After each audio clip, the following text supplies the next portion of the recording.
tonight. And we're live. Good evening, everyone. Thank you for joining us tonight with Lyndon on the Hangout. This month we read Crooked Kingdom, which is book 2 in the Grishaverse, but other ones. Six of Crows. Six of Crows. Six of Crows drill. Sorry, I thought it had like a verse name. Yeah. Like the Grishaverse has Grishaverse. I think we do technically belong. Anyway. They all belong to the same world. Side note.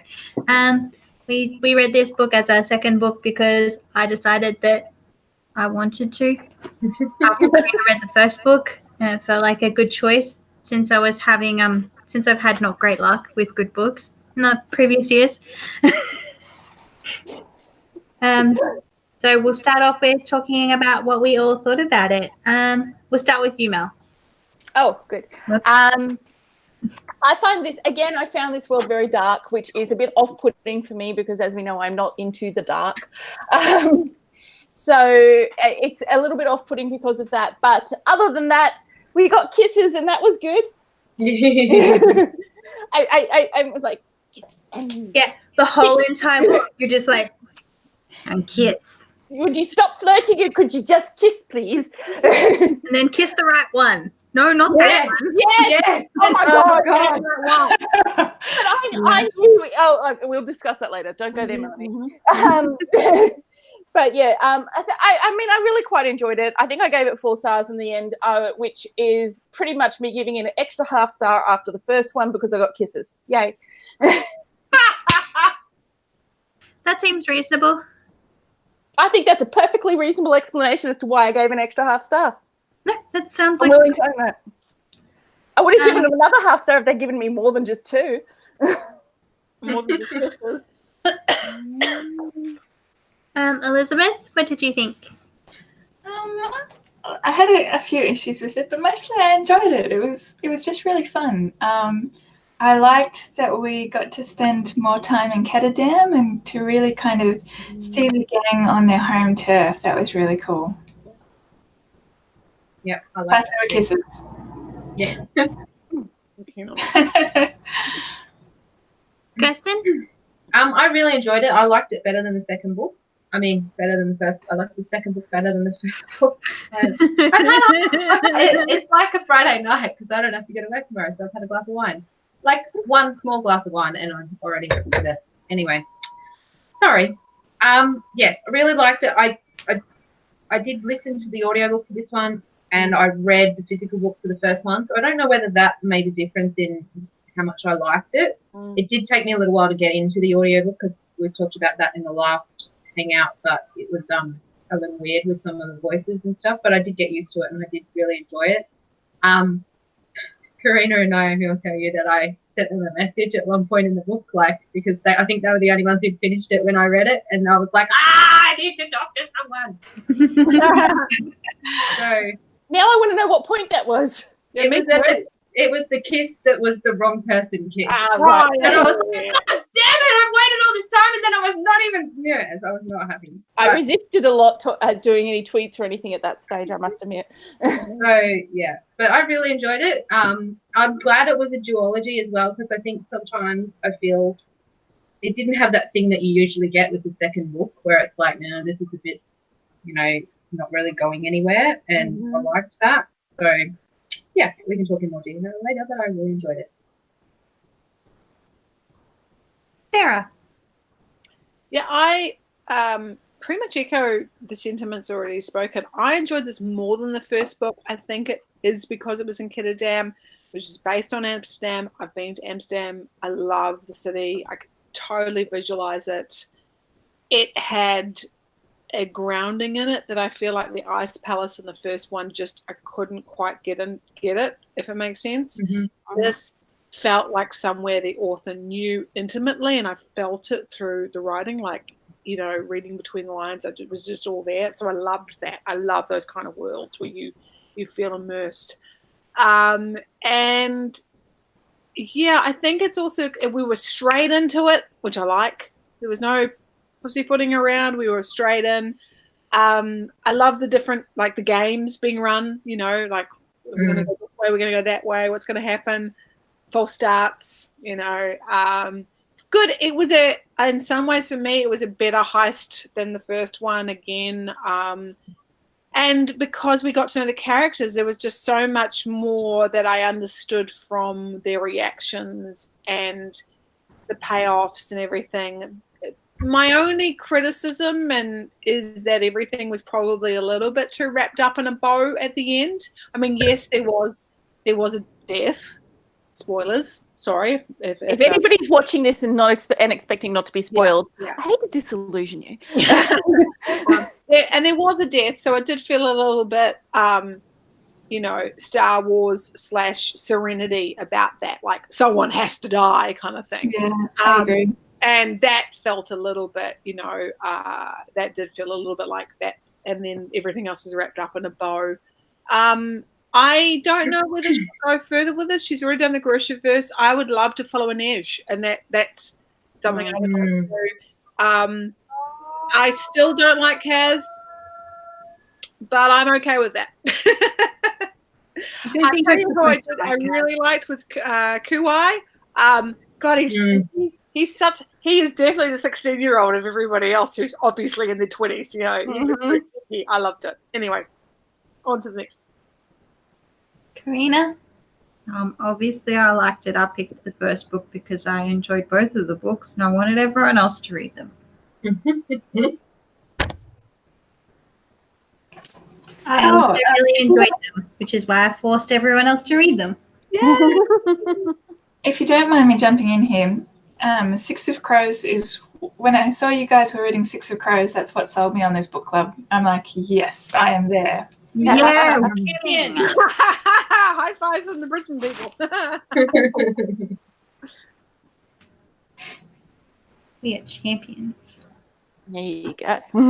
So, like Sarah was saying, this book was set sort of more as a cohesive inner city rather than the journey of we're going here, we're going there, we're going here, there, and everywhere. Which is kind of a bit like Deathly Hallows Part 1, the travel around everywhere. And then Deathly Hallows Part 2, the actual conclusion to a story.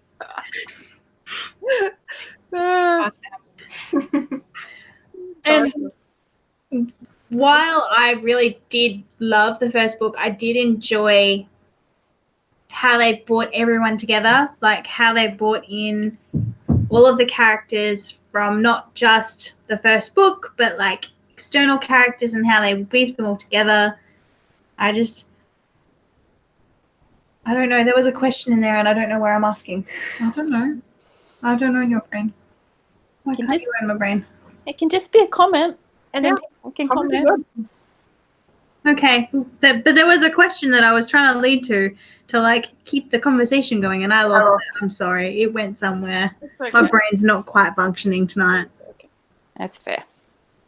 I agree. I think it was almost good to have that first one so that you could get to know the first 6 characters before you started to really go and explore the rest of them. Like, this feels to me like it was actually a single story that they divided up into 2. And yes, it had a good point to cut it off and do the second book.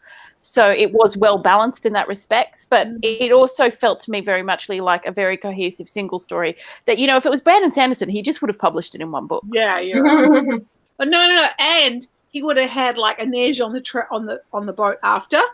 And it would have been like, this home that we would have had to work our way through. Speaking of, did you know that there's been an announced 3rd book? For this? Yeah. Really? What? No. Yeah. No. She's setting it several years later. I don't know how many years later, but apparently it's going to be much later. I don't know why. I don't know. I do not feel like it's necessary, but Maybe a continuation after King of Scars, which is the story that's continued after the Grishaverse. Right. Because the those 2 worlds are in different areas of the world happening at the same time, like the Shadow and Bone trilogy and the Six of Crows duology are happening at a very similar time. About 4 years apart, I think. Mm-hmm. So the sort of the history of the world is very much the same, whereas the new series that she's writing, which is King of Scars, is sort of a lead off from that other one. So it may be that the next story is a lead off after that. Yeah. She did very specifically say in what I read, though, it is a return to these characters. Yeah. I don't mind that, but it could be that it's another set of stories. Like you just said, Mel, this is like a duology, like it was one story in this time frame. And I could imagine another, like revisiting these characters with a new story, you know, like with a new set of circumstances. Oh, it would have to be, though, because everything's too resolved at the end of this not to be. I think the thing with fantasy, and the reason why this happens so often with fantasy, like there's so many fantasy authors that have gone, oh, this was a trilogy. I mean, my favourite, Robin Hobb, is notorious for this.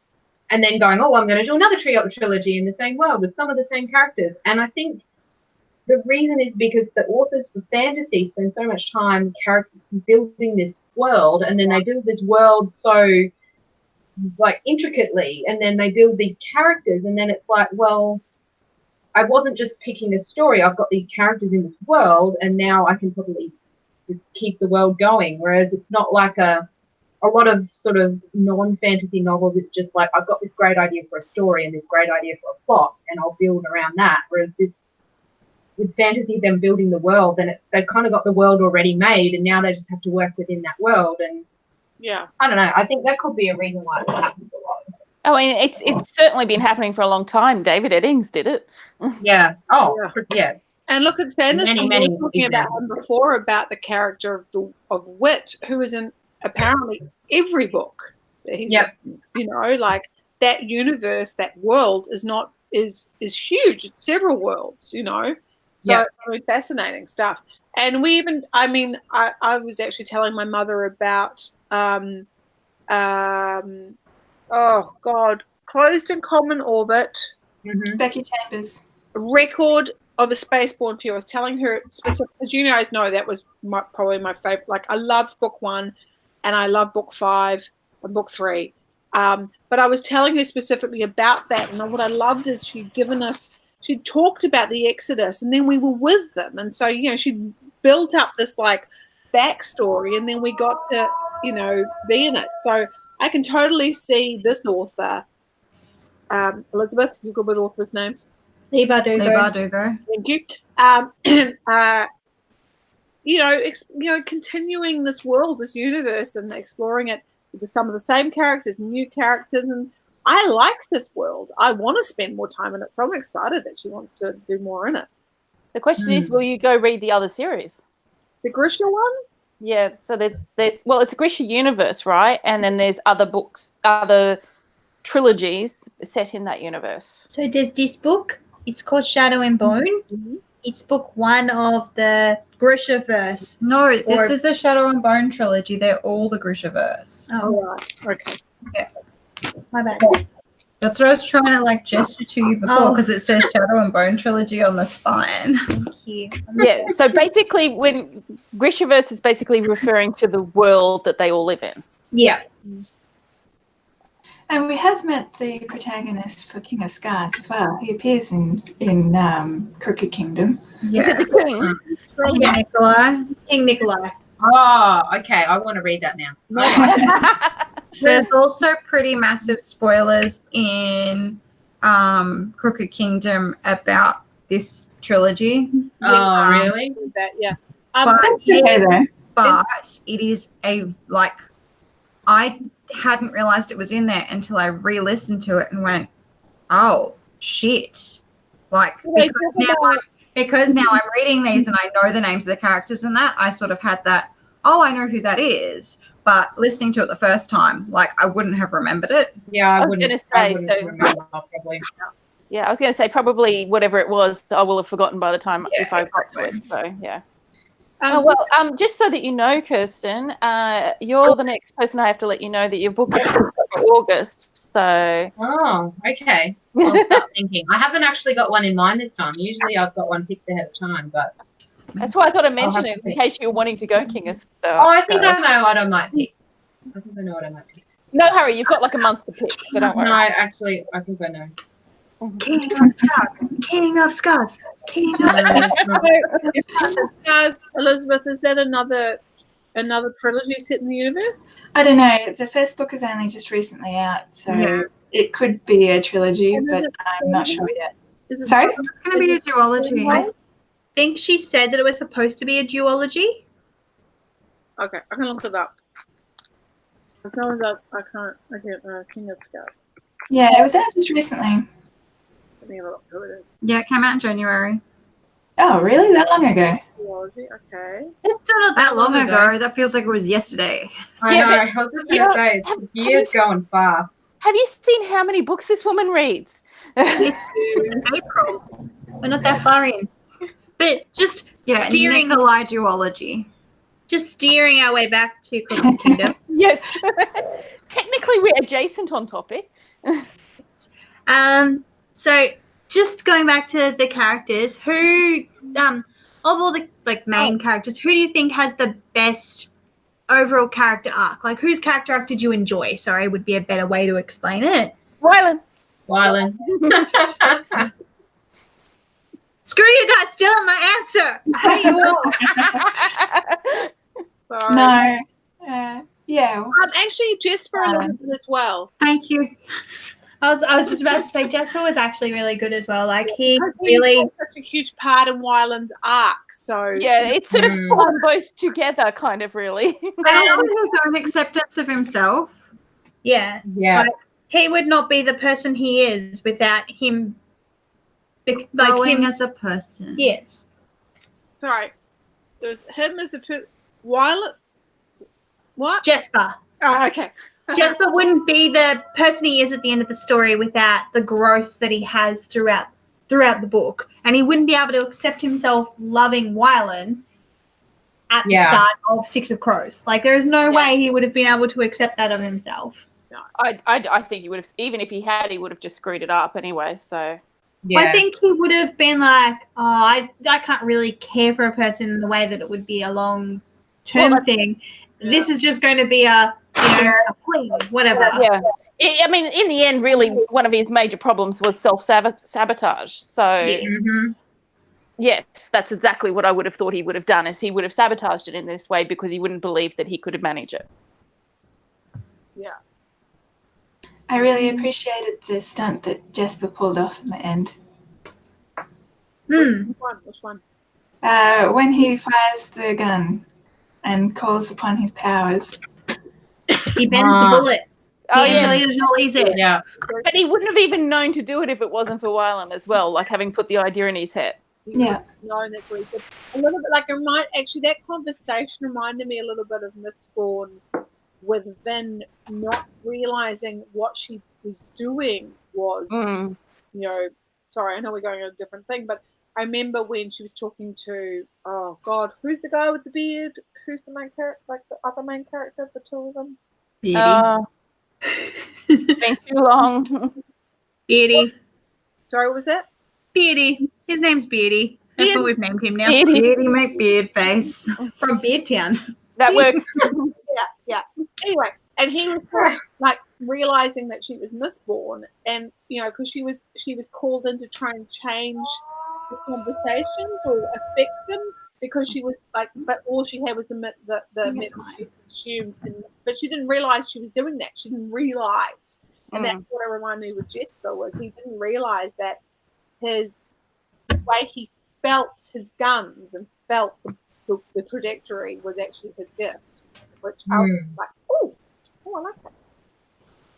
Do we think that if I don't know whether this was implied in the book or whether I just thought it, but that Jesper, the reason his addiction was a side effect, like his gambling addiction, was a side effect of not using his powers. Yes, that was pretty much spelt out, I thought. Good. Okay. Because I'm like, well, it was a little while ago that I listened to it, and I'm like, that was what I got from it, but maybe I was like, they were basically saying my own, that they couldn't even help using their powers. They had to use their powers. Yeah, and when they didn't use their powers, they got sick. And he's like, but I'm not sick. And I'm like, yeah, but your gambling addiction is kind of like a sickness.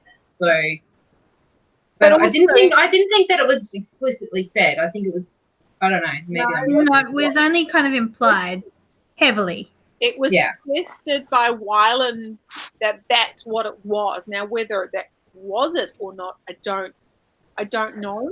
But it was pretty much it was not just implied in what they were saying, it was also pretty much shown throughout the story in that every time Jasper got involved in a circumstance where he got to use his gun, his desire to go and gamble went away. Mm-hmm. However, I like that in the end they don't entirely get rid of his impulse for gambling, but redirect it. Yeah. Yeah. I think that was clever. Yeah, I was kind of amused actually. Well, I also liked the implication behind it that Wylan was actually taking sort of a lead and a bit more of an authority sort of circumstance in their position. He wasn't just sort of doing what he was doing before, where he was just following along, and that he was actually trying to be assertive. Mm. Yeah. I still think there's a bit around, and I suppose it's because I don't know it, but I have hero's addiction within my family, so I do question this a little bit, like from a human point of view, and in terms of representation of an actual problem that exists in the real world, it's not fantastic. Yeah, I suppose that's a little bit of my issue with it. Yeah. I suppose the other thing that I read into it, I liked Wylan say, well, maybe this is the thing. If you know, and I didn't think it was a case of, you want to gamble because you're not using your power, but more like if you channel, like I was kind of thinking of like, yeah, there's a bit of that, but maybe if you channeled that into his power, it would be less of it.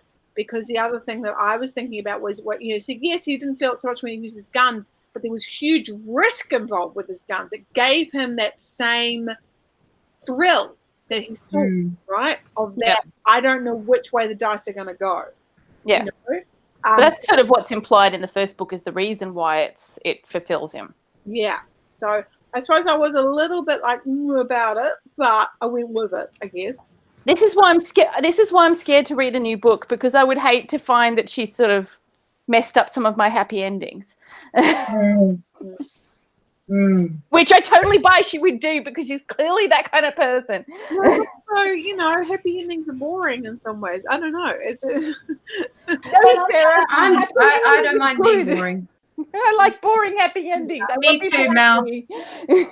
And I wasn't down with the death at the end because I felt like it was just because that was what was expected and to kind of be, I don't know, a bit edgy or something. Yes, I agree. I knew it was coming, but I was also sort of like... Well, that was the problem, wasn't it, Mel? You knew it was coming. Yeah, it was absolutely had to be him. I knew from the first book it was going to be him, and I knew that it was necessary because she could not feel like the story was edgy enough if she didn't kill one of them off. Yeah, I think the problem was, and you know what? He was the one you were least like. I know that sounds terrible, but the whole time through the second book, I was the least invested in his story. In the first book, I was very invested in his story and his. It's because during the second book, Matthias was just there. Yeah. He had already mostly had his revelation in the first book, so his development in the second book was kind of irrelevant. But that's why I knew it was going to be him. Yeah. Plus, because he already was established in a relationship. Yeah. And I'm sorry, Lee, because I love what you're doing, but George R.R. Martin has shown that really, if you really want to push shit, you kill off someone that people really care about. Because I was like, oh, I'm sad, but okay, right? Yeah. Me too. Yeah. I also think that with taking a page out of George's book. Wylan, kill off a Nej. There you go. Yeah, if you killed a Nej, everybody would have been howling to the stars. Yeah. Don't you dare suggest she kill a Nej. Don't you dare. I would have rage quit. But then, I think as well as talking about George R.R. Martin, like she would have been better off killing someone at the end of the first book. Yes. Because it would have been less expected and it would have made us be like, oh, crap. That's true. You know what I mean? Like, you would have been very Serenity. And I remember Joss Whedon talking to, oh, God, I can see him, Alan Tudyk about this and like they're saying, oh, it has to happen. And I'm like, No, it doesn't. No, it doesn't. Like, you're just like saying, oh, well, we have to, like, exactly to your point, Mel, like, oh, it has to be edgy. We have to kill someone off. I'm like, Joss Whedon is obviously thinking, oh, for me to do this, I need to kill off someone to make the scene. Like, he needs to kill off anyone who's in a happy relationship. That's what he needs to do. Yeah, that's what that is actually the trope. You kill off the person who's in the happy relationship and established and everything's good to go. But also, you're right, he should have been killed off at the end of the second book, at the end of the first book or early in the second book, so that you would have been on the edge of your seat for everybody else for the rest of the second book. That's what I reckon. Yeah. Like, you established the fact that I'm not afraid to kill people, whereas at the end it's like, well, everything's pretty much finished anyway. I don't have to be worried for all the other characters now. Yeah. And it's like, if Nina, that would have raised the stakes even more for Nina coming off Param. Yeah. That would have been such an interesting arc with her. Like, well, what is there to live for? Well, maybe she wouldn't have gotten through it if he had died then. Maybe she would have. Yeah, and I actually think for the second book, she was actually the person who should have been killed off. I think if she had to take Param again, that would have been what had happened. Yeah. Yeah. Maybe that's what could have happened. Maybe that was the arc, right? Because in the first book, the shocking arc was that she took it, right? In the second book, because, like we said, like, he was just kind of like, he'd had his arc, I don't know. It just, like, I don't know. Like, the thing that frustrates me about it is that for the changes that needed to happen for his culture, he was kind of an important person. Nina wasn't.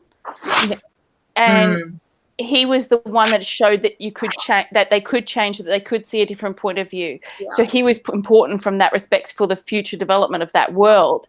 But at the same time, the emotional investment meant that he was definitely going to be the one that was going to be killed. Yeah. On the other hand, I would like to posit that his culture was the one that was shown to be the least likely to change, whereas Nina's culture at least seemed like it was not wholly demonized, if that makes sense. Whereas they came down really, really hard on Matthias's side. Yeah. And that's why I think it would have been possibly more interesting for another arc if Nina had been killed off in the second book, and then Matthias has come to grips with the Grisha, and then he's like lost because he's never really, like, as we said, he's like kind of on the periphery with the gang, if it makes sense. Yeah. Like, what was he wanting to do post the gang? He had no plans. He didn't have anything up his sleeve except to be with Nina. Nina's not there anymore. The stakes suddenly get raised. What is his mission? What is his purpose? You have a whole other duology in that. At least. Sorry, what was that, Elizabeth? I said at least a duology.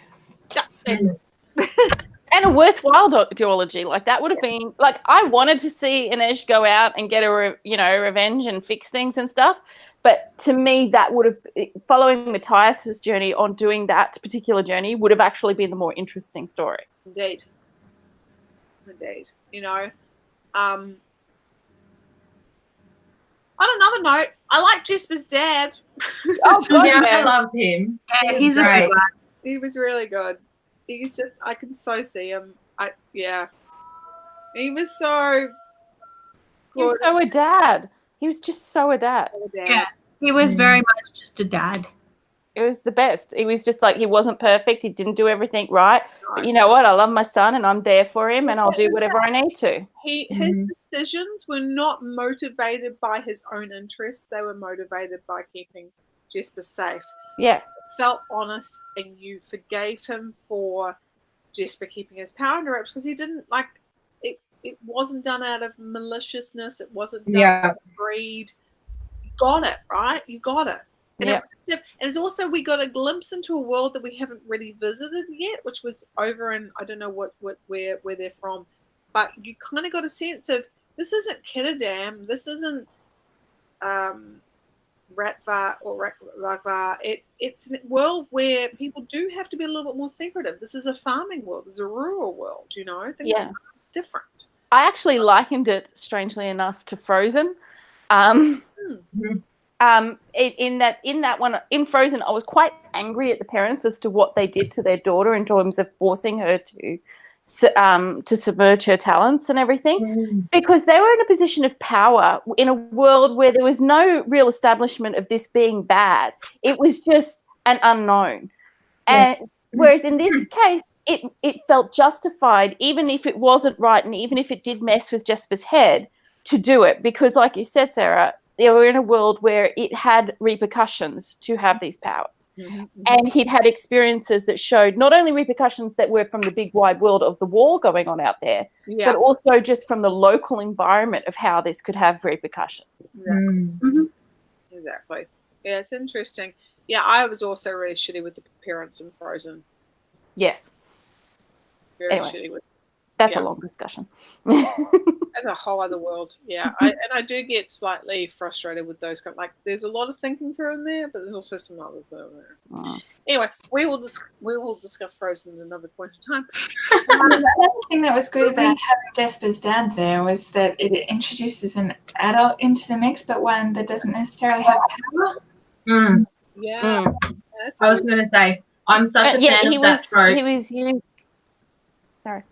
Sorry, I was just going to say, I'm such a fan of that trope of, like, the everyman coming in and suddenly finding out all the stuff. Like, do you know what I mean? Like, you know, like, he's just an everyday guy and he just thinks his son's off at university. And then, like, there's all this gunfighting and all that. I just love that. I know it's a very used trope, but I love it every time it's on anything. Yeah. I think I particularly enjoyed too, like, in the first book, the whole what's the word for it? What's the kind of book? What's this called again? Heist, thank you. The whole heist in the first one was so complex and so secretive, whereas in this one they did multiple smaller, simpler heists that kept failing, and then the final one was still very simple in a lot of respects. Yeah. I love the heist story where you're not seeing everything and you think you are, and you're like, oh, that went wrong and this went wrong, and then it's like, oh, hang on, they meant for that to happen, and that was part of the plan. And it's cool. No, but see, I hate that. Oh, I love that. I was super shitty with Kaz in the first one. I'm still not a Kaz fan. I'm sorry. No, me either. We really kind of need to discuss that too. We really need to discuss him. And anyway, I'll get to that. But in this one, he had, in fairness to Kaz, learned from his mistake of not trusting his gang and telling them what the game was. And I know that part of that came from he didn't trust Jesper because Jesper ran his mouth off. But he tarred everybody else with that brush in the first one. And Nina and Nej quite rightly were fucked off about it, right? They're like, we done you wrong. We deserve to know, like, you know. And what I liked about this one, because I freaked out, but then, well, actually, I freaked out, but also was like, Lee, you better have a plan for this. Wyland, I hope he hasn't just succumbed and told his dad everything and turned out to be this weakling. I hope this is part of the plan. And thank God it was. Like, I was really happy, like, this whole, like, that he has to explain what his scheme is, that he like, for it really to work, he needs to have everybody understanding their part, because he was so secretive in the first, and I think, you know, there were failings because of that, because he wouldn't tell everybody everything. And I preferred that, where I'm like, I don't know everything, but I'm sensing that everybody else does, because they talk about stuff up late at night and chatting it through, you know. Telling his dad, like, poor Colm got grilled about how to be, you know. Oh, and he was great in his scene when he was like he's like, sure, you know, we're going to have that. He did so well.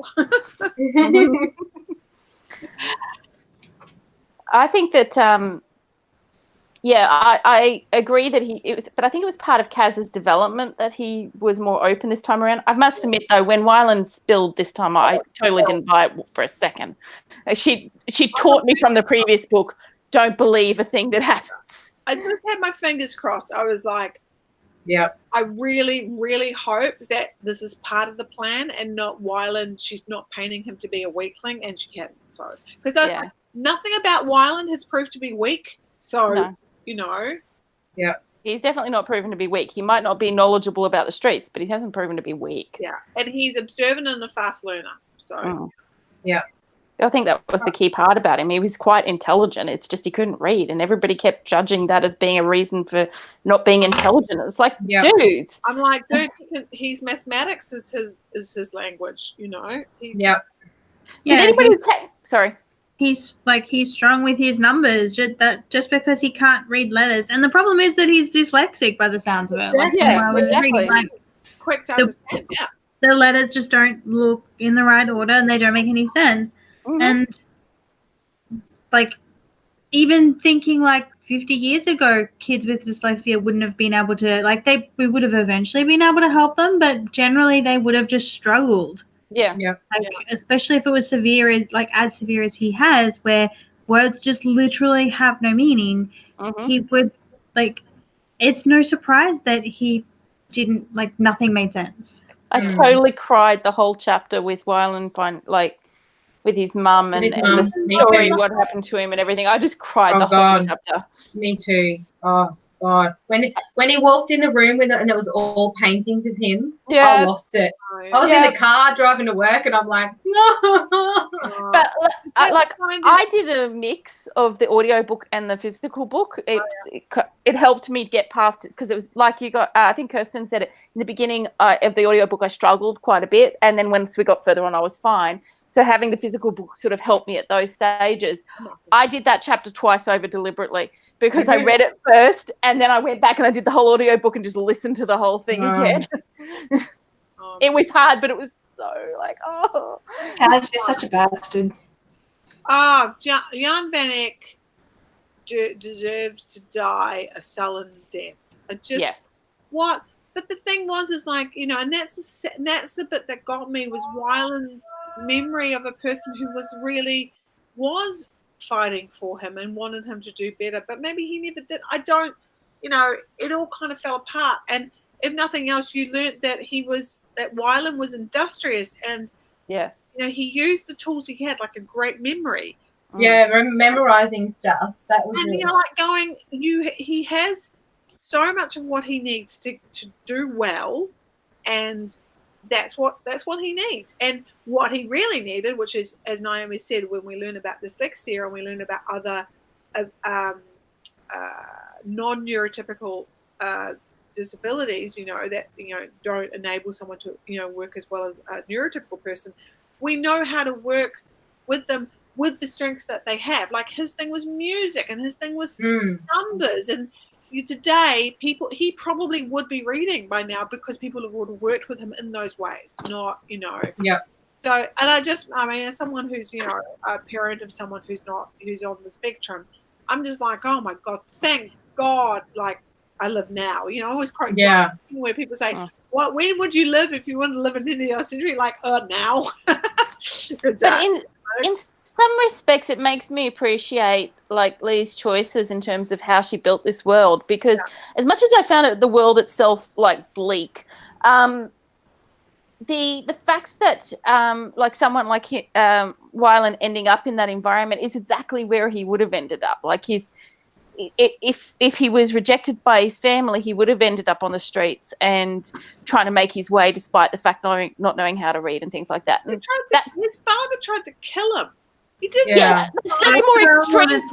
He didn't just say, "Shit, my son can't read."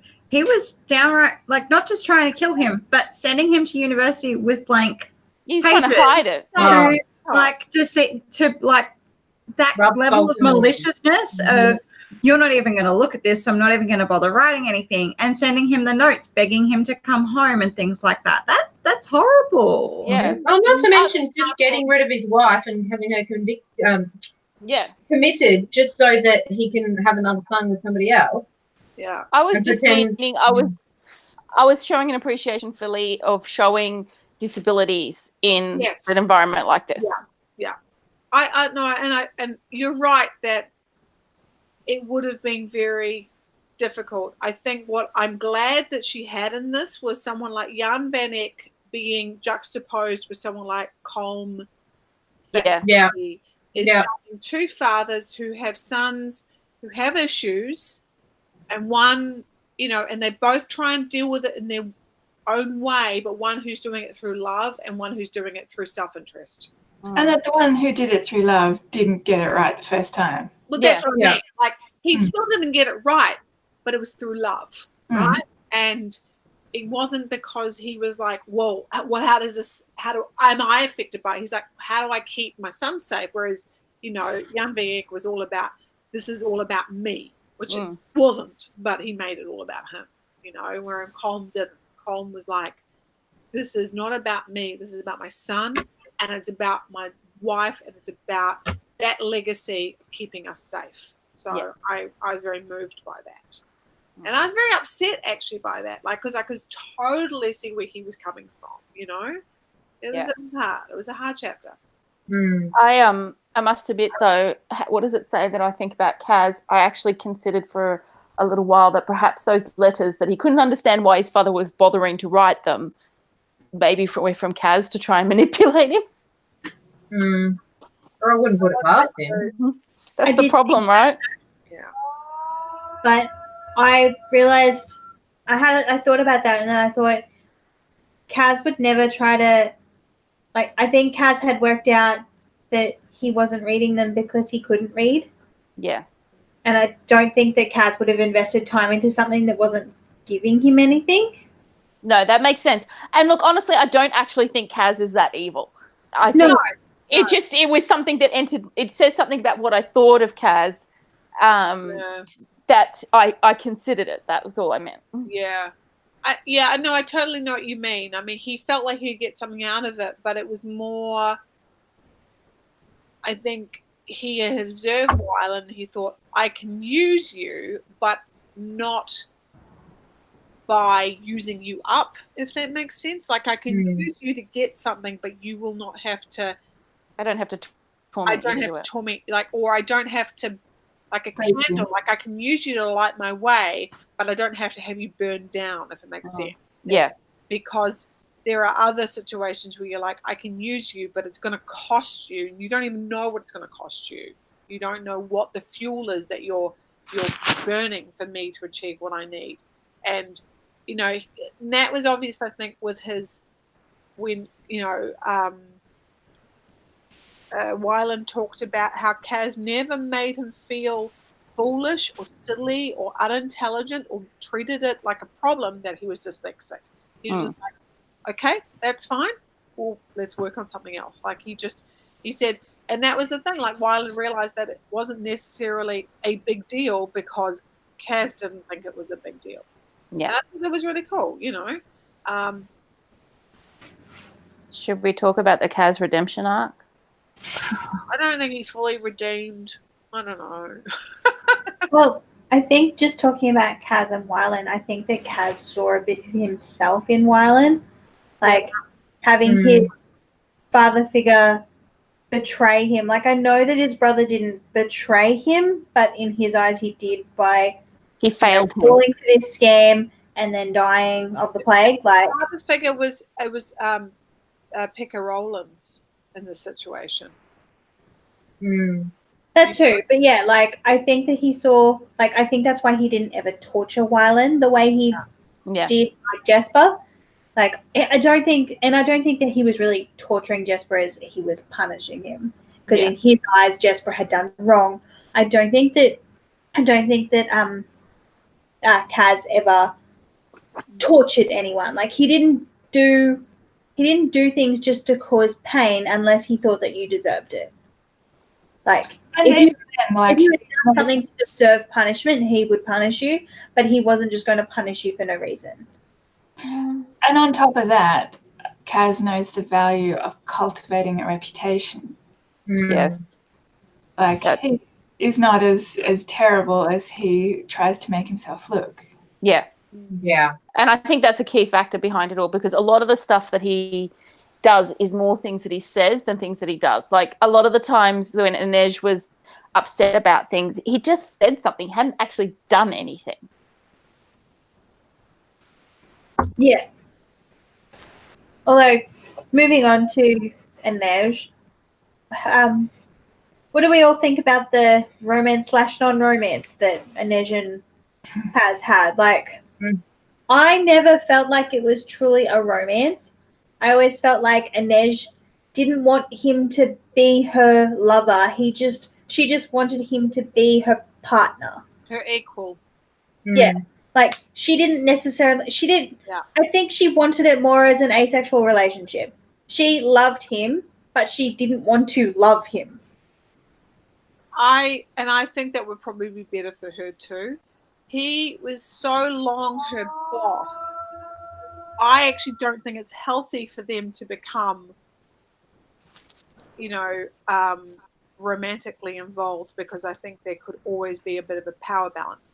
Saying that, he did have his post-traumatic stress syndrome, which she's one of the first only people to know about, and he's gone through, and so she has that. There is an equilibrium of some extent through that, but the fact is that once again, at the end of this book, she owes him because he's bought her a fucking ship and he's bought her parents out, and I don't know, it just, none of that, maybe it's because I'm a feminist in the 21st century, feels comfortable to me. On the one hand, like, it is a big romantic gesture, but on the other hand, he's actually depriving her of choice. Yes. Like the right to pick out her own ship or to make contact with her family. That was my problem. I'm like, when I saw the ship, I'm like, you don't know what she wanted. You never talked to her. She spent months researching what she wants. How dare you go off and make those decisions? You know? Like, I was exactly that, Elizabeth. And I mean, look, on a small scale, I'm getting excited about doing my kitchen up, right? I'm researching Instagram. I am on the kitchen design. Someone came in and did it all. Yeah, it might be beautiful. I'm so fucking pissed off because I've got my own things that I want to put in place. I know this intimately, right? So it's on a small scale, but I am, Elizabeth, you put the fucking tail on the donkey. He did that choice. She may not have ever wanted her parents to set foot in Kittadam. He may have been like, I have my own dream of going home. And he took that away from her. But also, there's also a certain level of emotional preparedness needed for those circumstances. Exactly. And I'm just like, I agree. It's seen as this grand romantic gesture, possibly. You know what it stinks of? Fucking Twilight. Yes. Because you know how I feel about fucking Twilight. But at least he wasn't watching her sleep. Sorry, what was that, ma'am? I said at least he wasn't watching her sleep. Wow. And he wasn't like 100 years old. Yeah. She may have been watching him sleep, of course. That's true. You missed it. That's why I high-fived her. I feel like it's supposed to show that that's how well he knows her, that he would pick the thing that she wanted. But I feel also that it's kind of like a story hand-wavy thing. Like somehow he just magically knows exactly what she wants. Like, I'm like, side-eye. Yeah. It was the tying of the bow, right? Yeah. She wanted to finish off the story. Yeah. I really, and now that scene was the bit that I hated. I really hated that. It was too neatly tied up and it was unnecessary. I don't know. I feel like it actually undoes his vulnerability. Like, he has been vulnerable and then he like pulls this power move. I'm like, because it doesn't require him to emotionally actually communicate.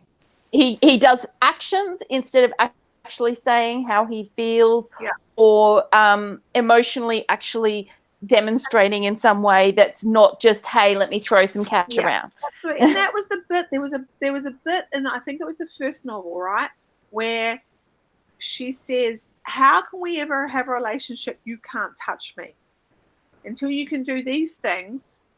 This is the equilibrium, is where it's, where we're at was where we're at, which is you're here and I'm here, right?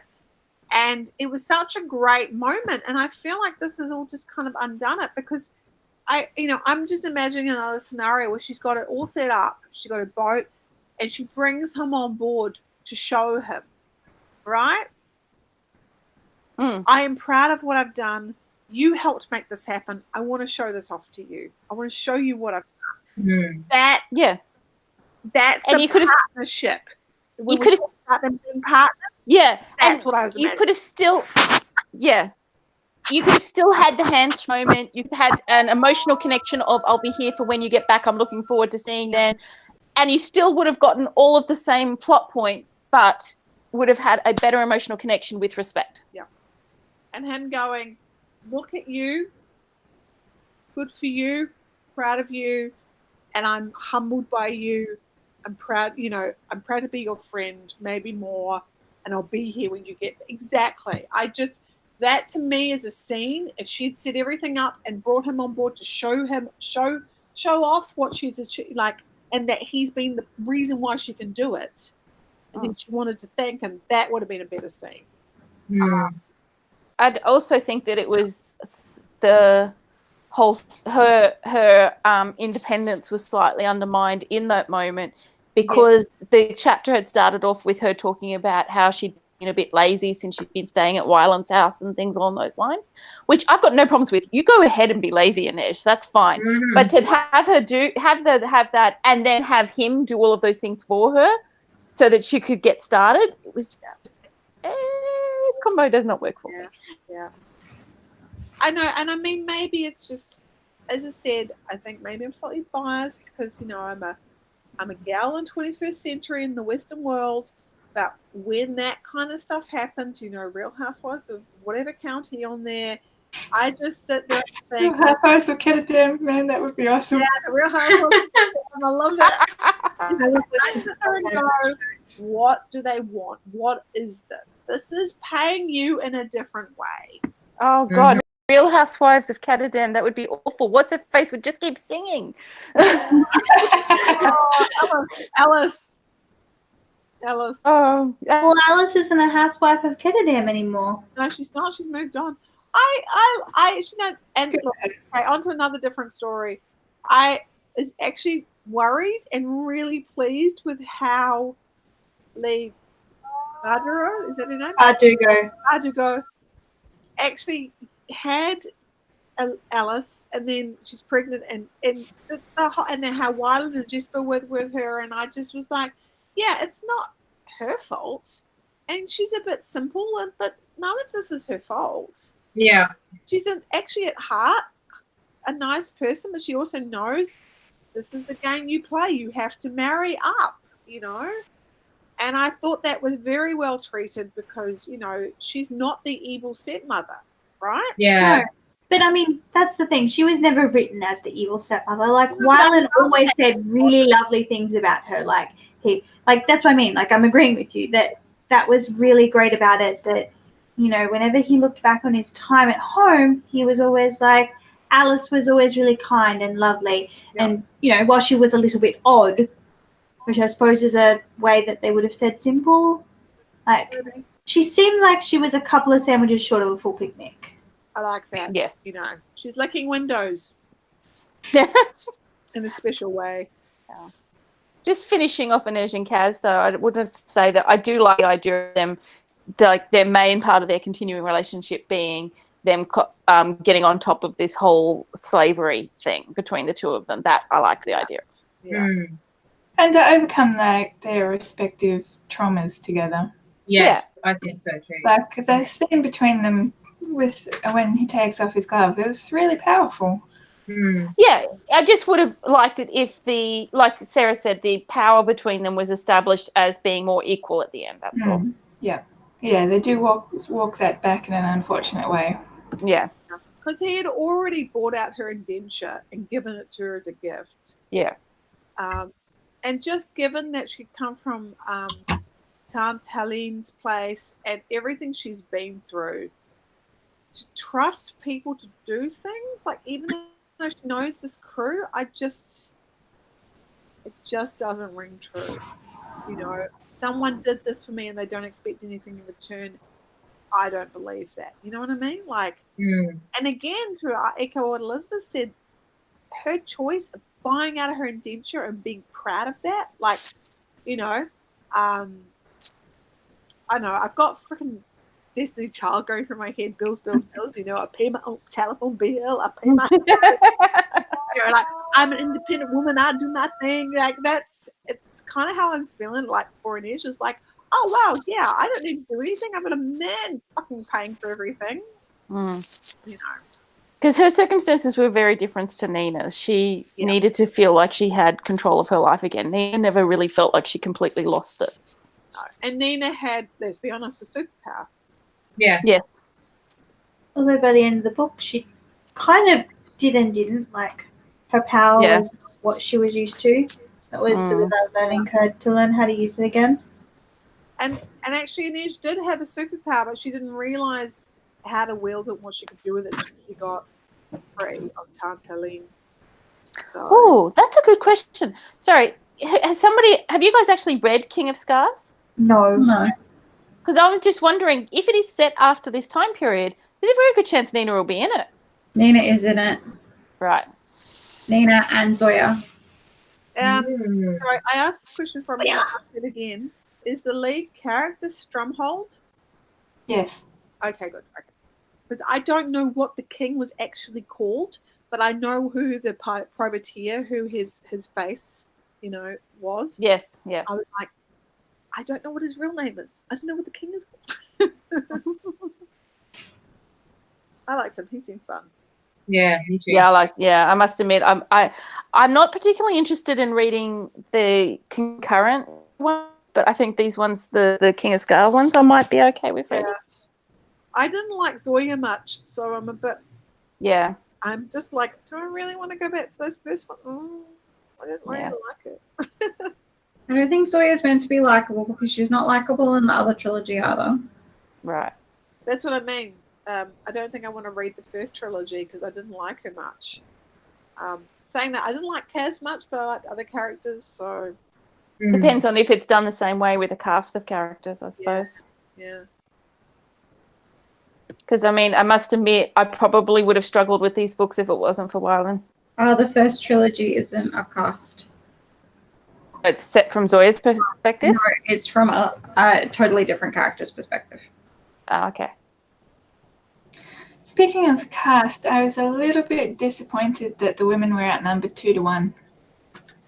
Yeah. Definitely. And that none of them were in positions of authority. Yeah, it would have been nice. Any of the men other than Kaz were really, like, that main sort of core group were really in a position of authority. Like, honestly, I think Inej had more authority than most of the other men in the group. Yeah. But I mean, like, look at the villains. Look at who's in charge of the city. Yeah. All of those figures are men. Yeah. That is very true. But to be fair, that's how that city is written. Like, it's written as a historic, like our world kind of historical. No, that's not an excuse. But there are other places where women are in positions of power, like Ravka. Like in Ravka. No. But like where you can't judge the whole entire universe on one city. No, I think you can. I have to admit, I'm with you on this, Elizabeth. Yeah, I would have liked more females. The only thing that I sort of did like was the fact that our main person in power, being Kaz, being a cripple, somebody who had a disability, was good. Yeah. Also, I did, and then we had two characters who we loved who were gay, so that was great. So it was nice to get some representation there. Well, not just gay, Jasper was bi. Oh, sorry. Back. LGBTQI. So that was good.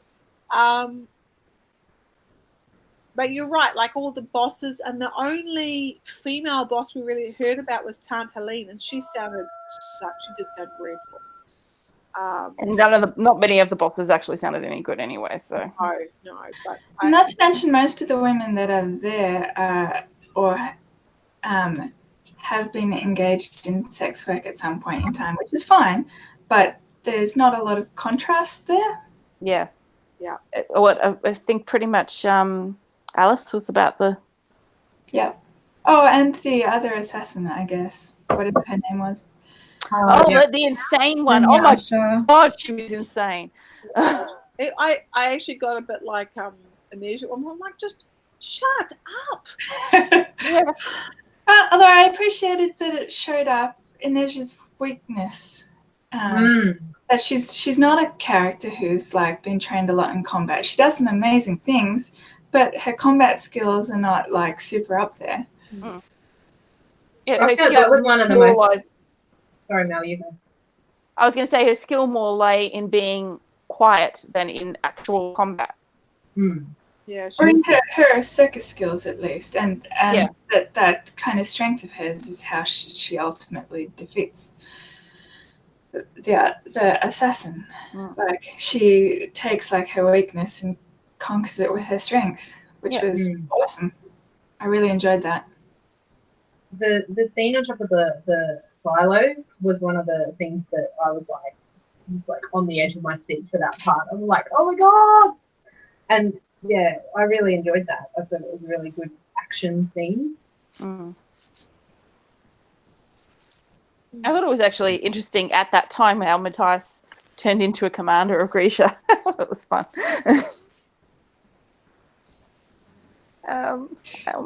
I think my cables have become tangled. I am a mess.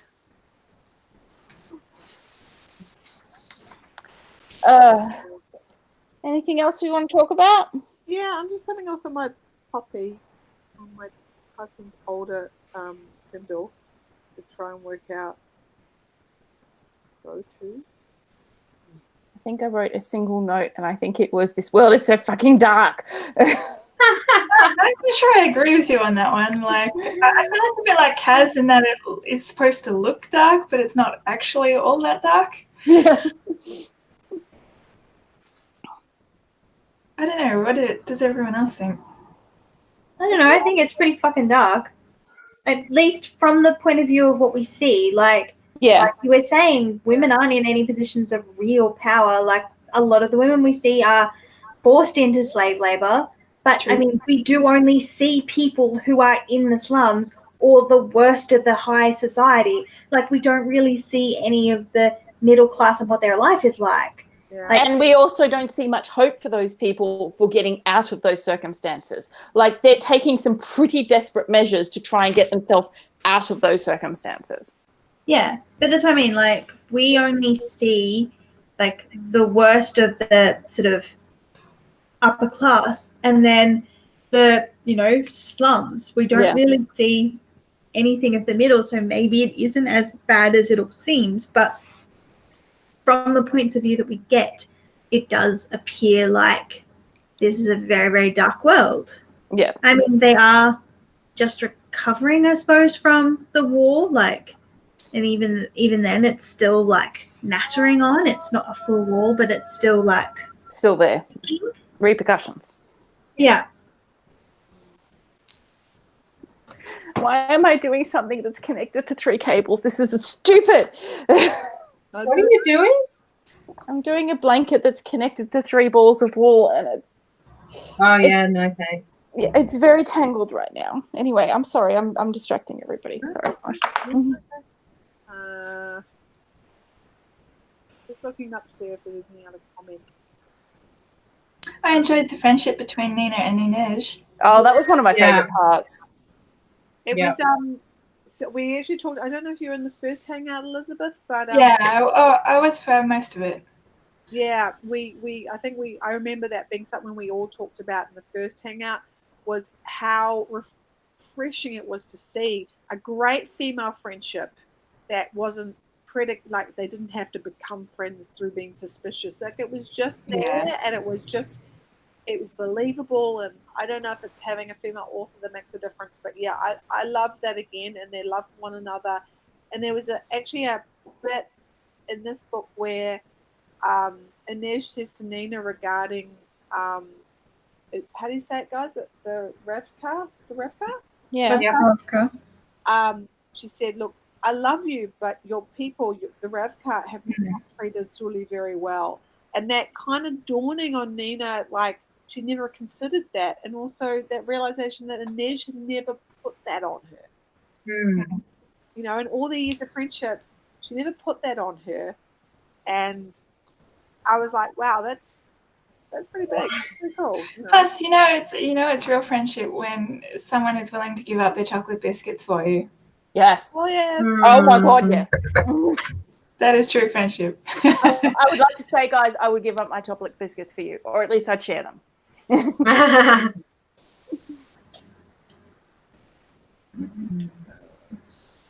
And then I would go and find brioche for Karina.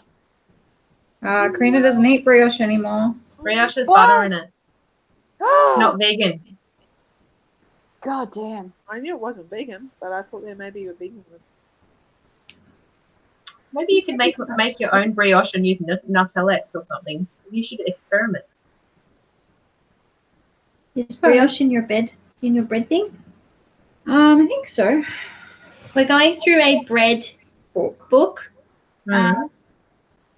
Like learning how to make bread and sort of baking different loaves and that sort of stuff. And we're getting off topic. How dare you? Interrupt me. My fault. I blame me. Council of Tides. Yes. Oh, yeah. I had a vision. Has anyone seen Minority Report? Yep. Yes. That was my vision, that they were like, in a pool, things on their heads, manipulating the tides. Because people keep saying they've never seen them. So that's what I was imagining that they were. Yeah, yeah. That they actually weren't people who had their own, they were Grisha, so they were valuable, hence why they probably were slaves.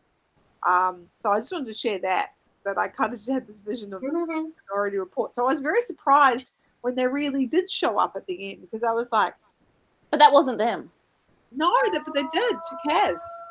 Oh, yes, you're right. Sorry, at the very, very end. Yes, you're right. Sorry. I actually thought that was unnecessary, because I thought it was better to have mysterious, because there's a book, you could have a book around that, yeah. Are they really? Why has no one seen them? Ooh. Yes, leaving the ambiguity as to whether they actually exist would have been fantastic. And in what way they served, because I think there was this assumption the whole way through that they never show up. Like Nina was like, they don't come down, they never show up. And my head was like Minority Report going, well, maybe they don't have an option. Yeah. And they showed up, and I'm like, damn you, that could have been an option to show that they were enslaved, which the Nina could have, and then Inej could have set them free and all this kind of stuff, I think the problem behind that would have been then who was in charge of them, which would have left the Merchant Council, which would have undermined the whole story plot. You never know. There's a lot of greed in that town. True. God, there was a lot of greed in that town. Jesus Christ, there was a lot of greed in that town. Should I just say, Mel, you probably shouldn't read Liza Lockamora. Oh, I'm not. We may own it, but it's purely because Nye wants to read it. I am not touching that book. It is great. I love it. But this world, it's a similar kind of world to this world, except darker. Yeah. Oh, God. No, I'm not touching it. I will say this purely and honestly. I read this for Karina and Naomi. I would not have stuck through the first book if it wasn't for that factor.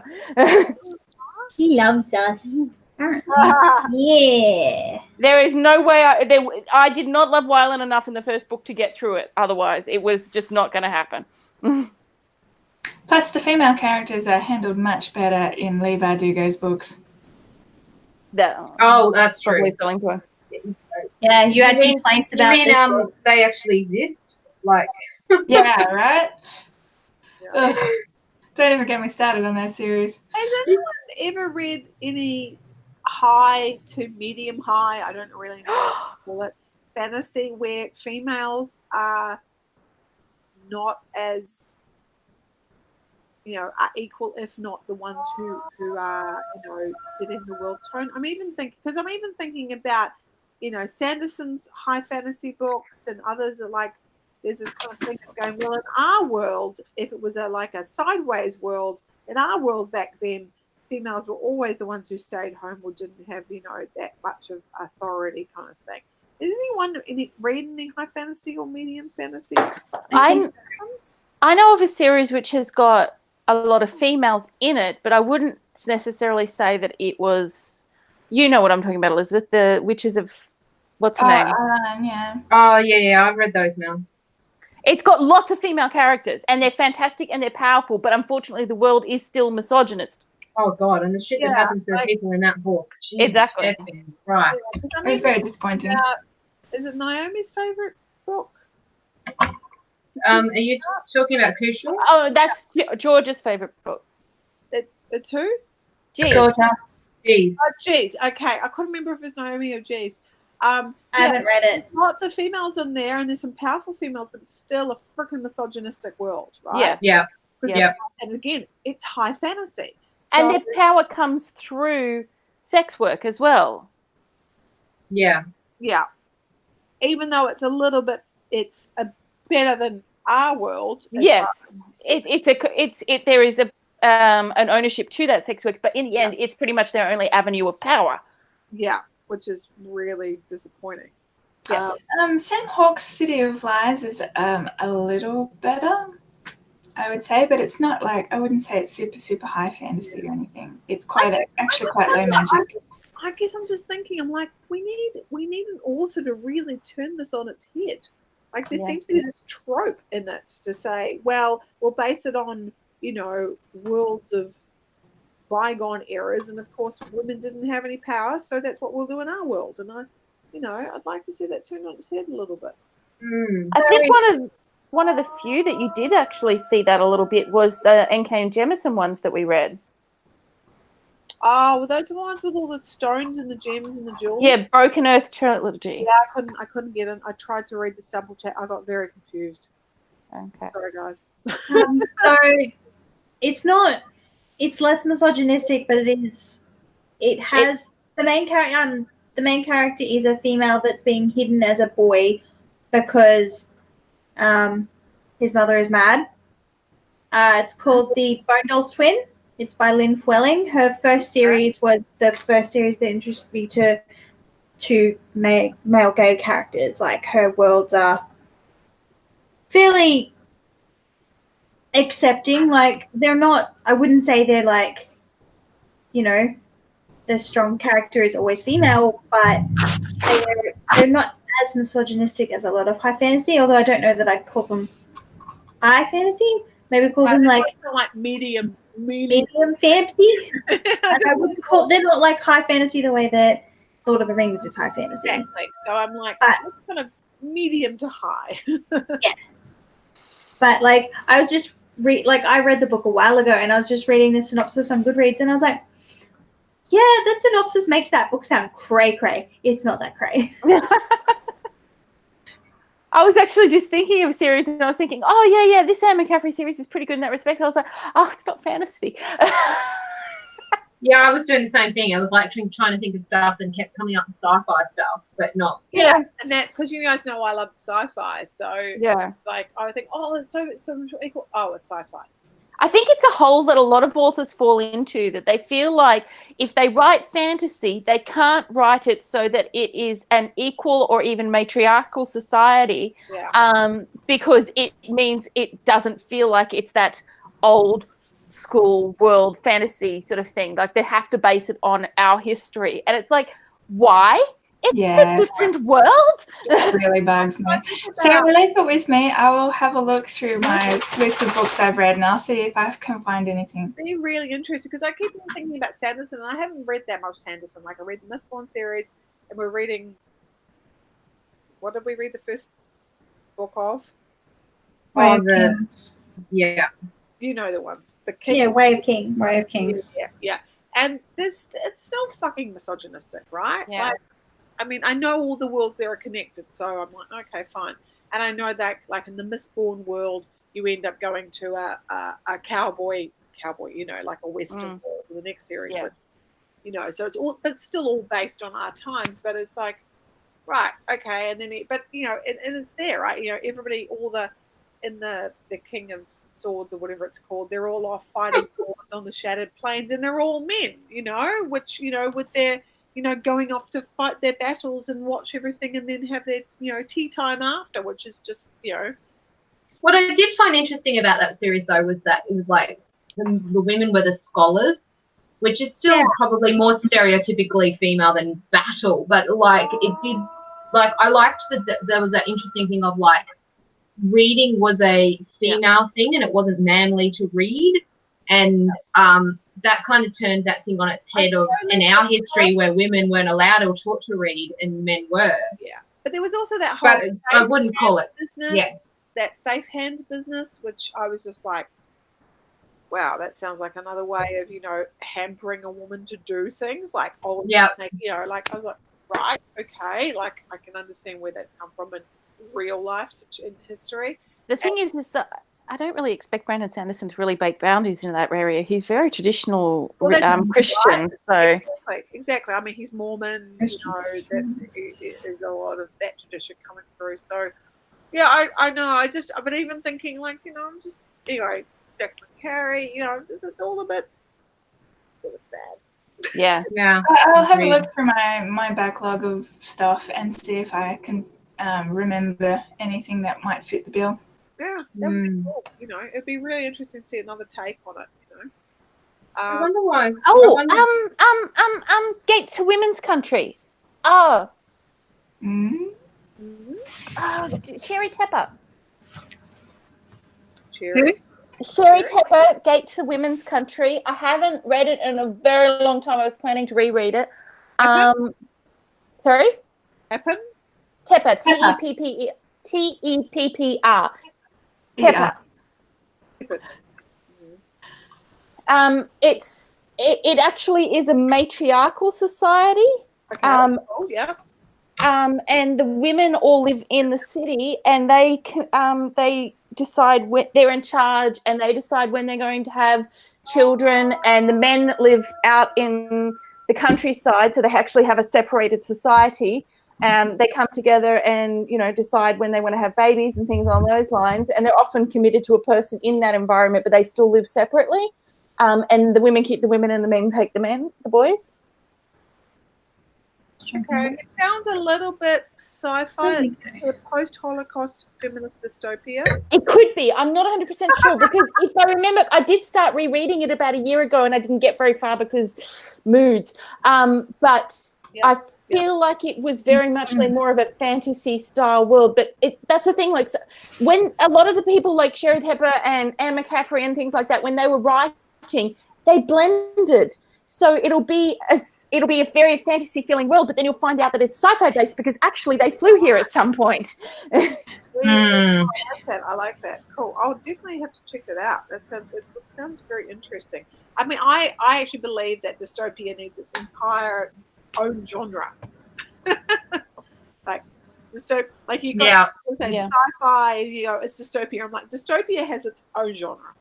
That's why I like that heading of speculative fiction that kind of goes, it's a bit better for because there's so many books that like blur the lines between fantasy and sci-fi as well, that it's like, where would you put it? Would you call it speculative? Because look, don't get me wrong, I like dystopian fiction. I mean, Hello, Wool.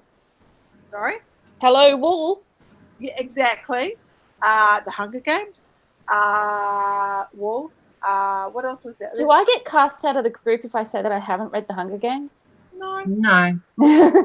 Definitely. No. It's worth a read. I watched the movies. I'm good. No.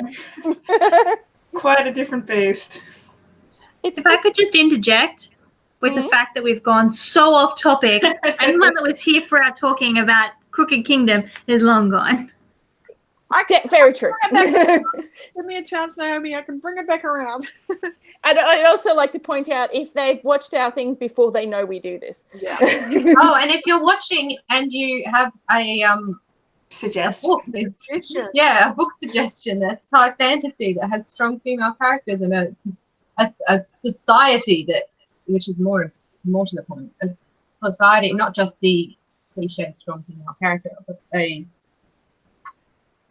can't think of how to explain it. What are the words? More equal society, more. If you have a suggestion of a high fantasy book, tell us what it is. Please. I'm looking through my list and I'm like, nope, definitely nope. Yeah. Oh, I'm looking at this list of top 25 fantasy books with strong women characters, and it's got things like the Poison Study series. Oh Yeah. Very Well- misogynistic society. Yeah, I'm like, yes, she's a strong female character, but that's not what I want. I want a not misogynistic society. Could Actually- you give me that? In Maybe those what- books, where she comes from is quite equal.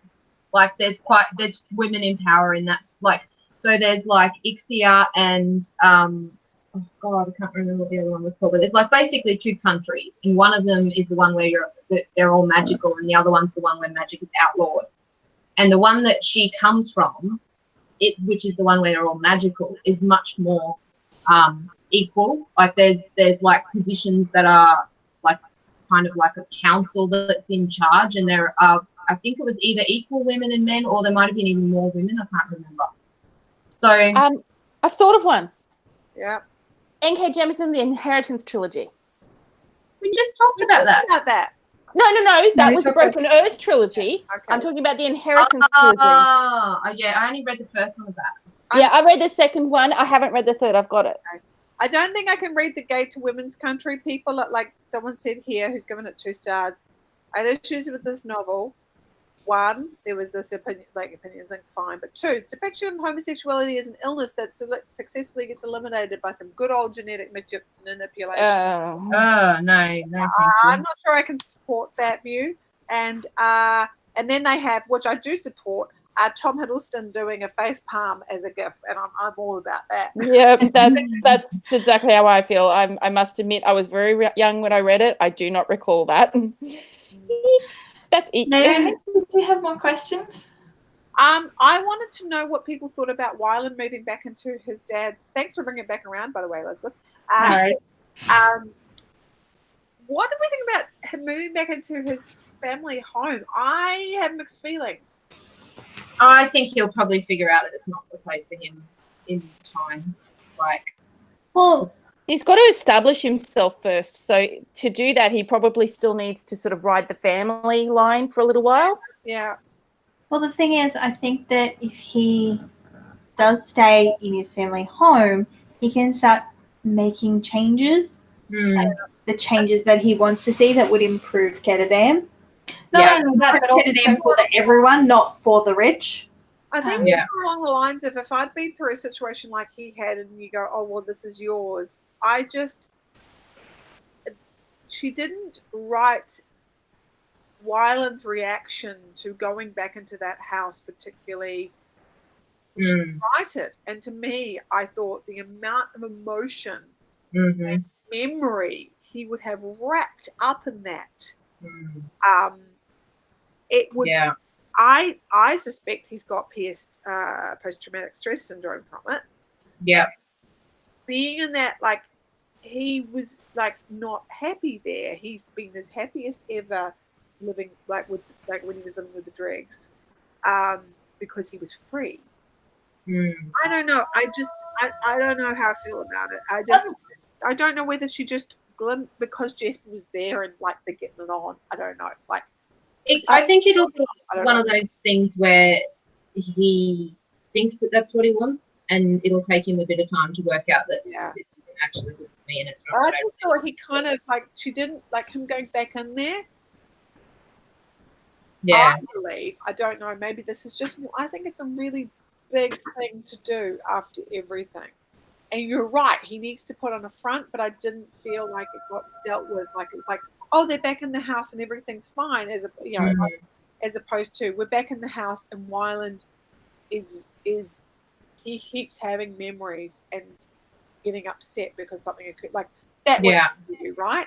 Until you like this is why when people go into places they get rid of all the furniture or they shift all the furniture around. Doesn't need. Well, he'll need to get a new dining table. Yeah. And fix. Or maybe he just opens up that entire floor and he makes it double height. Oh, that'd be good. I feel like you're right that it was glossed over, but I feel like that there is plenty of space there to claim that he's reclaiming it in his own way by first of all having crashed through the dining room ceiling, and then second of all having people there who he cares about and who make new and better memories with. Yeah. I think the hardest part. I'm sorry. No.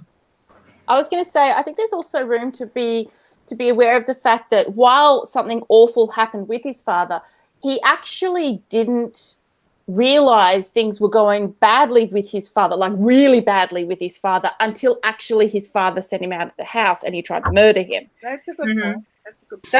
That was also what I was just about to say. I reckon that would make it worse because he would be, and remember his father was actually really lovely to him at the beginning before he worked out that he couldn't read. Yeah. And he would have all these mixed memories of when his father was nice to him and seemed to love him, to then that like, you know, like there'd be these moments of remembering these happy things that happened when he was little, and then what it turned to when he was like, I reckon that'd make it worse. Yeah, I think. I think that it would, but I think that it would take longer to be aware of that problem. Like it wouldn't be an instantaneous, hey, this environment's actually really toxic for me. It would be at first, I think, especially with bringing his mum back and bringing her back into a familiar environment, would be good for her. Even if it, like, again, still had negative connotations, she was in a space of not being aware of her environment properly. So going back into something like that where she's treated nicely and she's with her son might have helped the circumstances. But also from his perspective, I think it would have taken a little while to be aware of what was going on in terms of his mental state around that environment. Yeah. Yeah, saying that still with his mum, I also thought, like, I totally got it, but I also thought she doesn't know any different. Like, that's a big, like, I don't know, again, I'm thinking about it with the lens of the 21st century where I'm going to quickly move her back with, she still thinks her son is small. That's the only, like, she paints him as small. We don't know how cognitively switched on she was, of course, but I do wonder if it could have been talked through, it being staged a little more, like him visiting and spending time and talking about her coming and living at the house, and then she came and, like, it just all felt like maybe it's just all glossed over because she needed to wrap everything up in a bow. But again, there was such great care taken with establishing these sensitive relationships and sensitive mental boundaries that just didn't happen in the front. And I felt very let down by that. I felt such promise of understanding how complex humans are, but I just felt very let down by that. Again, like Wyland and his mum has been through the ringer, right? You know? And her especially, and she doesn't know any different from what actually sounds like a really nice place to live out in the countryside. Like, I can, you can compare it to some of the asylums that you hear about. Like, really, it's pretty good. But the question that I came out of it was she actually mentally ill, or were they just drugging her to make it seem like she was? I got the impression she was mentally ill because, yeah, and I mean, we don't know what way she was mentally ill, and it may be that, she was manic depressive. Yeah. She went depressive, I think the thing is, even if she wasn't mentally ill when she went out there, she probably is now after what she's been through. That was my assumption, that she snapped. Yeah. And that's why that's why I was annoyed about her, like, being rushed back and everything, because I'm like, but we don't know that she was rushed back. Like, it was just 3 months. To me, it read that way, because they're like, and he moved his mother back. But you're right. I mean, I don't know. I suppose it's not the point in the novel where she would have been able to spend a lot of time on explaining exactly how that happened, because you've already finished with the climax of the novel, and I don't know. This is why I love fan fiction. You get to explore these times which are not interesting enough for the book, but I want to know the details of domesticity. Yeah. I mean, but great, great authors can often say that in a couple of lines. I watched this thing and listened to the podcast called what's it called? Notes from a Screenplay, or something like that. It's on YouTube, and it's about looking at what the screenplay is compared to the final version. Oh. My name's Michael. What's it called? And Letters from a Screenplay, I think it's called, something like that. And it's really interesting. He did one on The Devil Wears Prada, which I'm now dying to watch again. And I've read the book as well. And it was really interesting because in the screenplay, there's all this stuff and he set up that the original writer set up. It's like this. He talks about it being the perfect 10 pages of setup, but there's bits of it that were 2 pages that get cut down because you can see it. Like there's the director and then whoever's reworked it for the set screen is like you can show all of this in a moment. Portray all of that. And I just think about that in this particular situation where I think she could have said everything like after Wyland spent some time back and forth with his mother, and after time seemed appropriate, moved her back in time. You could portray all of that. Like I'm not a writer, but I feel like there could have been great lines around that. I just think it's sometimes one of the things we do is we tend to analyze things far more than probably the average reader does too. Well, that's true. But I suppose, and the other thing is, of course, I think it's just all part of, I felt it was all too much shiny bow at the end. Yeah, that's true. And No, don't take away my bow. I want my bow. I would like my happy ending too, so I'm not criticizing. Look, yes, but No buts. I will not hear buts. Speaking of movies, how much are we looking forward to this being adapted? Oh yeah, is it a show or a movie? It's a TV show, and they're combining the first trilogy with this, I believe. It's not. They're combining the characters. It's not this story. Oh. Yeah. So is it more the other story? Or No, is it just it's neither of the completely separate stories. thing? It's just this world, but it will have these characters in it. It will have characters from both of the books, but it's not that trilogy or this duology. I'll tell you what. I think it'll translate well. My worry is because we've talked about this before. We feel these characters are older, like in their early 20s. Some of them in their late 20s. A couple of them are 16, sure. Like I think that Wyland is probably 18. I believe that Kuwai is definitely 16, 17. But Kaz is not 18.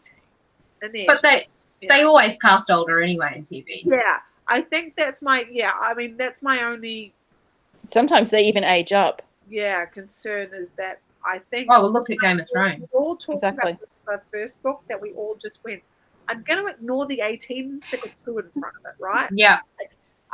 We all just went, yes, this is someone has told the author, write it as YA, it'll sell better. Because we don't know what to do with it. We don't know where to put it, Just the simple factor that YA and the characters be 20. That's still young adult. Like, I don't disagree with you, but they were all written as teens, and I just don't think they've got enough nous to beat Peter Collins and Per Haskell, really, or Jan van Eyck. I just don't think. I think you need more grift under your belt, if it makes sense. That could be though, because we're in our 40s. Yeah. Anyway. Not yet. not I am. one more year. I was talking to Sarah. Sarah and I are in our 40s. Dude, I'm not even in my 30s. Don't you HBO? Shush. Plus, I think it underestimates how much living under those difficult circumstances really ages you. Oh, I don't disagree, Elizabeth, but I still don't think they're 18, 17. I just, to not because of of that, but more of the scams that they were trying to pull, like the amount of things he was able to do, Kaz and whatnot. The skills that they've got. The skills they've had, the things they'd seen. Yeah, I don't. But I don't think you have to worry about it for the show. I think they'll age them up. Here's my worry for the show: is I'm worried it's going to be tagged as young adult, and it's going to lose it's going to lose an audience that I think possibly would love it. My concern is that they're going to pull Mortal Instruments. Which I never read that. So elaborate. I haven't read it, but I've seen the movie was very poorly received, and they did not translate it very well. And I'm worried that because the problem is that some things do not translate well into movies or into TV shows unless they make adjustments in certain areas. Mortal Instruments is Lyra, right? No, that's the Golden Compass. But that's another example of a bad movie. It's exactly that. Yeah. It was bad. Is Mortal Instruments this Cassandra Clare one? Yes, Cassandra Clare. Yeah. Well, and they're then on the. I'm sorry, but the book was shit then. If that's the one that I read. I think Oh, I it haven't was read the Cassandra Clare one that I read. She's a shit writer. It was really, really bad, so I'm not surprised that the show flopped if it was anything like the book. I don't know. I've I've never read it. I don't know if it's the same series as the one that I read, but I read one book of hers and went, blah, and then didn't read it. All I had heard was, oh, it's so amazing, because sort of later really read it and we're like, oh my god, it's so good. And I'm like, okay. You're part of it. Name about Twilight. Yeah, that's because they're based on fan fiction. They were fan fiction stories that were turned into other stories. Yeah. She's also just a really bad fan fiction writer that plagiarizes people. I'm sorry, I'm going to get off my I heart. was going to say I did hear that she plagiarized a lot of it. So. Yeah, she did. Yeah. I may have been part of the Some great fan. group that she had been that she plagiarized from. I will Sorry. compare it to the Golden Compass instead then, which is a Yeah, very that was highly awful. acclaimed story. It was a really, really great book, and then it was just such a bad movie. It was so bad. Yeah. Yeah. They're redoing it though, aren't they? Yes. Are they going to redo Yes. it? They're redoing it as a TV series. Series? Yeah. Which Thank is God. probably better anyway. The problem is when you take things like the Golden Compass and his what's it called? Something materials, right? It's dark Dark material. Material. I was confused with the instruments. It's so there's so much in there. You can't take these things and turn them into fucking movies. You But just it's so I goddamn think- religious, though. It is very, yeah, it is. I need to reread it with that lens, to be honest, because I got third book, I was very frustrated. I saw it in the third book, and I hated it in the third book, and I was very annoyed with it in the third book. But the first book, I didn't pick up on it at all. God, I mean, I was deep in it in the first book from the very beginning, but I was at an earlier stage where I found it a lot easier to let things go, whereas now I don't let go so easily. I was under the impression that it was supposed to be a more like it's actually been criticized. That series has been criticized on both sides. It's been criticized for being atheist and for being religious because of the messages that it says about religion. So it's got a lot of religious elements, but then the overall message of and I haven't read it for so long that I can't really talk to it. I'd have to reread it. Yeah, look, honestly, it's been quite a while for me too. And I think the thing is that having religion in it doesn't necessarily make it bad. Sorry, having religious messages in it doesn't necessarily make it bad. It's just sometimes how they treat it when they translate it can be difficult. Yeah. I was a bit sad when I read Narnia as an adult, and I was like, oh, I did not get this when I was a kid. Don't see these things when you're a kid. No. But yeah, actually, his Dark Materials, I've talked to two kids in the last 2 days. I only worked 2 days this week, and on both days I talked to some kids about that book. Because one girl was reading, she had a trilogy, like a big fat book that she was reading. It wasn't one of our library books. And she was reading it, and I said, there's a new one that's just come out. And she's like, what? No, I didn't know that. And then today, one of the boys came in and he had written out a library request for the new one. And I was like, yes, I have been meaning to buy that, and I haven't got it yet. Because I wanted to research it and find out what age group it was recommended. Is this from Philip Pullman in the same universe? Yes. Yeah, the new one is called, The Book of Dust. The Book of Dust, yeah. A Book of Dust, because isn't that the book that they talk about? Okay. Yeah. Oh, La Belle Sauvage. Yeah, that's the one. It was nominated for the Lead Star Award last year. Right. Did you read it, Elizabeth? I did not. That was the only book for that award that was not included in the Hugo packet. And the wait list at the library was enormous. Plus, I didn't actually like the His Dark Materials trilogy all that much. I didn't like it how it ended. I can't really remember how it ended, so that probably doesn't really say a lot for it. But It was probably quite a while ago that I read it. Bits I really loved of the whole series. I love the knife. Was it called the subtle knife? Yeah, I really liked the knife love too. I loved the creatures that rolled around on the wheels. Say that. That was also, I loved that, and I loved the etymologist who was working with them. Yeah. I love that whole bit. That was awesome. That was very sci-fi mixed in with fantasy, right? That's what I was looking forward to so much with the movies, like, because obviously it wasn't in the first one. I was like, but at least I'll get to see this scene, and then they didn't make any more. And I was like, you mean I suffered through this? I love the rolling. I suffered 12 years of it in Azkaban. And I didn't think they did the armored bear particularly well. No, but it's a bit of a tricky line to walk, that one. So it is. Yeah. Guys, have we finished with the book? Can I stop the broadcast? I believe so. Is there anything else? I've got. All right. If anybody actually stuck around for us being off topic this much, why are you not part of this group yet? Contact me. By anybody watching. Sundry. At Books and Sundry. Books and Sundry. They've got my channel if they're watching this. They can contact me.